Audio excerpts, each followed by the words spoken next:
Всем привет! Тем временем, пока монтируется серия, да, это занимает некоторое время, про Nordkapp, уже прошло довольно много времени, и так давно случилось, что я хотел попробовать, что ж такое Fiat 500 Abarth. Вот это интересная очень машинка, давно на нее смотрел, и недавно на аукционе появился интересный вариант. Вот этот красный Abarth, 1.4 двигатель, там порядка 160 лошадей. Конечно, он оказалось, что он не без нюансов. Сейчас пойдемте покажу, в чем дело. Как видите, немного, в принципе, повреждений визуально. Дверь, крыло, капот, передний бампер и рычаг подвески тут сломан. В принципе, ничего критичного, но когда начали смотреть, оказалось, что список запчастей довольно немаленький. И, конечно, хотелось бы, чтобы после ремонта машина была вся в одном цвете. На Альфе моей, к сожалению, там немножко бампер выпадает по цвету, но это особенности малярных работ, без них никуда. И поэтому поиск запчастей занял некоторое время, а точнее порядка 2 недель. Через 2 недели на аукционе появился вот этот Abarth. Это еще один Abarth, он годом чуть поменьше. Это 13-й, тот 17-го года. И удар у него был в другую сторону, в правую. У моего в левую, у того в правую. Поэтому было решено купить такой Abarth, снять с него все запчасти, которые нужны там. А с этим я пока что еще не знаю, что я буду делать. Посмотрим. Вариантов на самом-то деле много.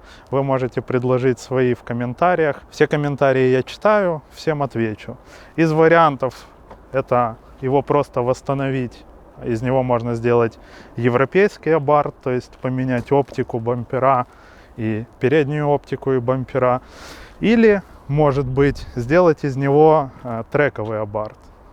То есть поставить каркас, выкинуть полностью весь салон, поставить ковши. В общем, по этому Abarth вопрос пока открыт. В любом случае он будет восстановлен. Просто вопрос в том, для чего и для каких целей. Первоочередная задача — это привести в порядок 2017 года Abarth и попробовать, что же это такое. У тебя же Джулия есть, зачем тебе Abarth?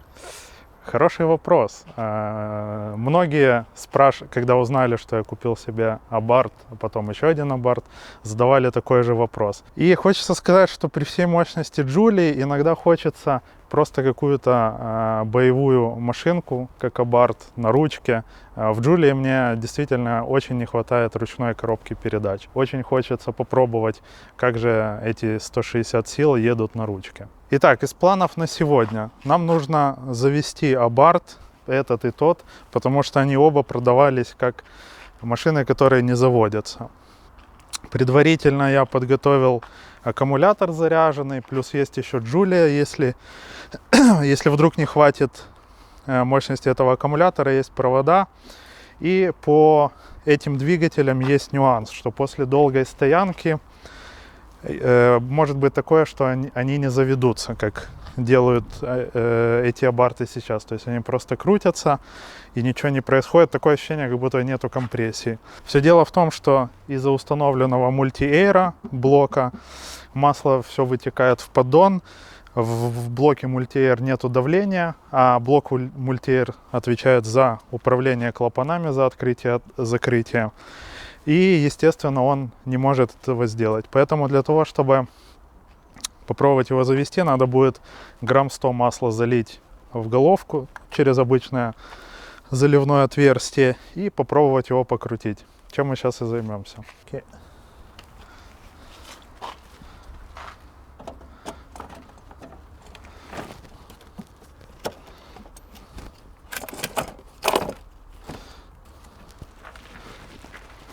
Вот такая же история происходит, если машина с мультиэйром стояла долго. Сейчас попробуем его завести. Как видите, ничего не происходит, и такое ощущение, что просто нету компрессии. Поэтому идем, доливаем масло и пробуем еще раз.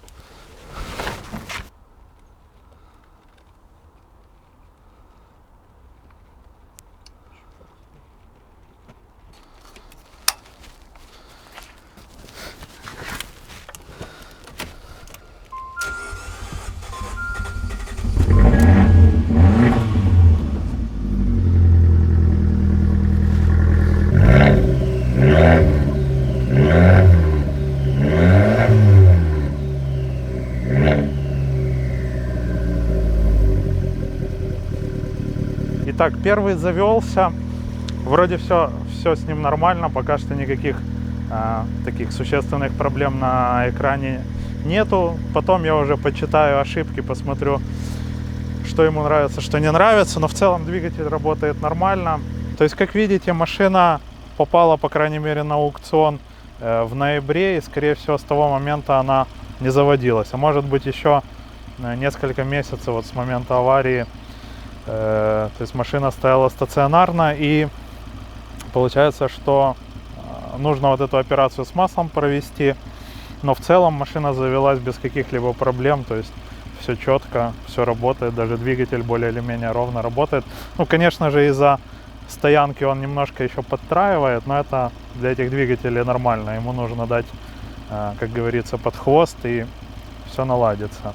По уровню масла все окей, по охлаждайке все окей, то есть вообще все классно. Теперь нужно попробовать завести второго.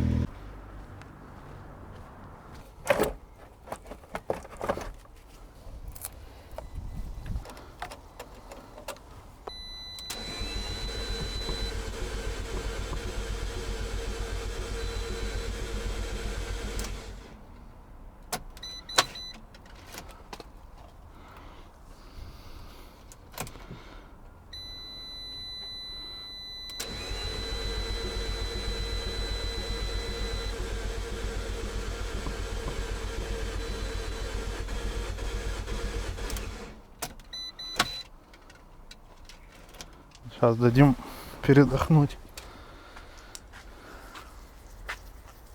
Как думаешь, почему не заводится? Ленивый, наверное. Может, дальше стояла? А надо, кстати, посмотреть.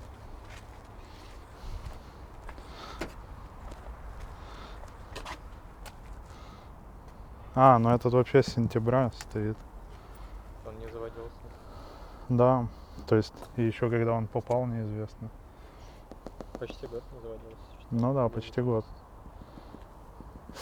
Да, я думаю, сейчас заведется, просто чтобы не спалить этот стартер. Но фишка этих двигателей вот в том, что их надо долить масло и надо маслать. По-другому не заведешь.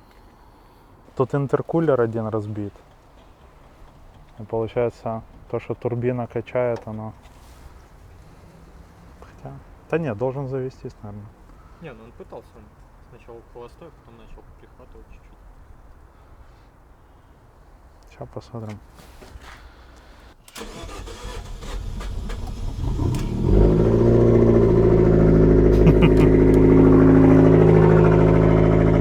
Этот погромче.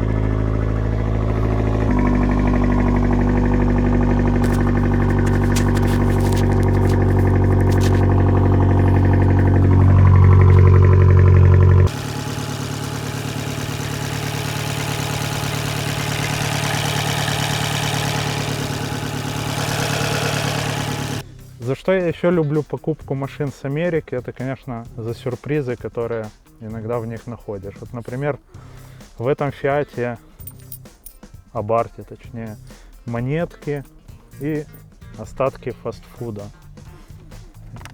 Не знаю, что там, не очень хочется смотреть, сейчас мы это все выбросим.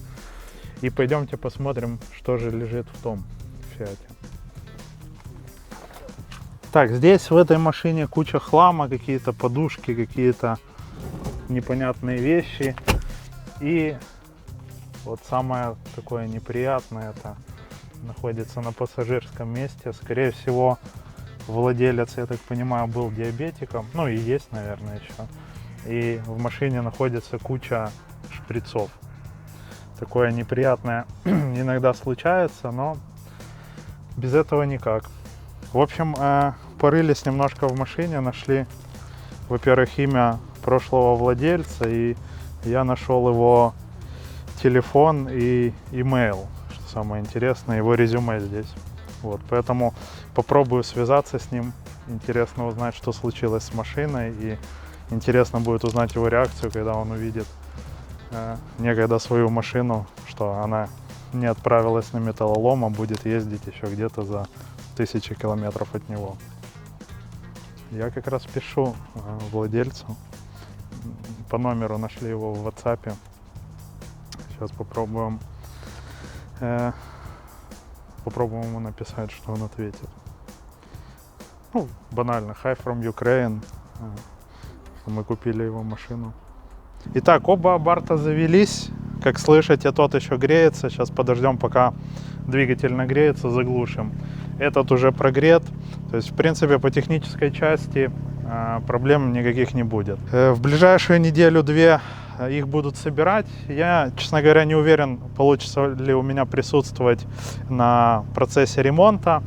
Да, в принципе, и тут особо ничего такого не будет. Просто переставили крыло, там немножко, может быть, его подтянуть надо будет, и все. В любом случае, я вам покажу готовый результат. И пишите о том, что делать со вторым абартом. Какие у вас мысли, что бы вы хотели видеть.